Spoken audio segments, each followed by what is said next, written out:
Si tu aimerais aussi comme moi faire apparaître du texte derrière ton personnage comme ça sur Adobe Premiere Pro, alors je vais te montrer comment le faire. C'est très simple. Vous pouvez faire apparaître du texte comme ceci ou bien faire même apparaître des images, des logos, peu importe derrière votre personnage. La condition pour faire ceci, c'est que vous ayez la dernière version de Adobe Premiere Pro et la version officielle. Alors je vais mettre ma vidéo ici et vous allez voir que là il n'y a pas encore de texte derrière le personnage. Je n'ai pas encore appliqué ma technique que j'applique souvent. Alors on va devoir commencer par dupliquer la première vidéo comme ceci. Voici la première vidéo et la deuxième vidéo. Par la suite, dans la dernière version d'Adobe Premiere Pro, Adobe a ajouté une nouvelle option. C'est cette option-ci. Ça s'appelle outil de masque d'objet comme ceci. Vous allez cliquer dessus et vous allez vous rassurer que bel et bien votre clip a été sélectionné. Ensuite, vous allez juste passer le curseur au-dessus de votre vidéo comme ça. Vous allez faire un seul clic. Et après avoir fait ce clic, vous avez l'impression que rien ne s'est passé. Pourtant, si vous venez ici dans option d'effets, vous allez voir qu'un nouvel objet a apparu. Ça s'appelle objet de masque. Pour faire le suivi, si je fais comme ça, vous allez voir que le suivi n'est pas bien opérationnel sur mon image. Regardez bien ici. Comme ça, on voit bien que ça n'a pas bien suivi. Donc, pour faire le suivi, c'est très simple. Il faut juste placer le curseur au début comme ceci.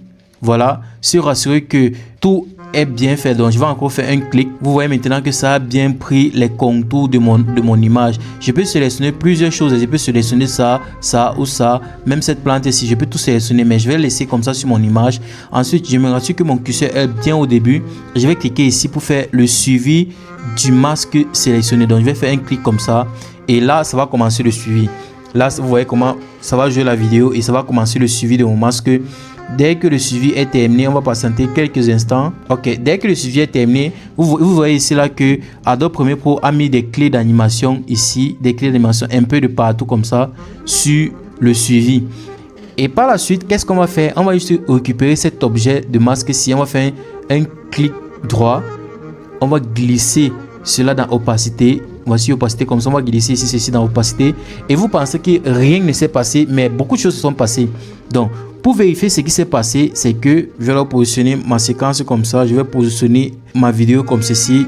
Je vais copier le texte comme ceci et je vais mettre en dessous de ma séquence. Vous voyez déjà que le texte a apparu. Voilà le texte qui a apparu derrière ma séquence. Donc, si je cache cette piste ici, vous allez voir que le texte passe au-dessus de moi. Et si je décache cette chose ici, vous voyez que le texte passe derrière moi.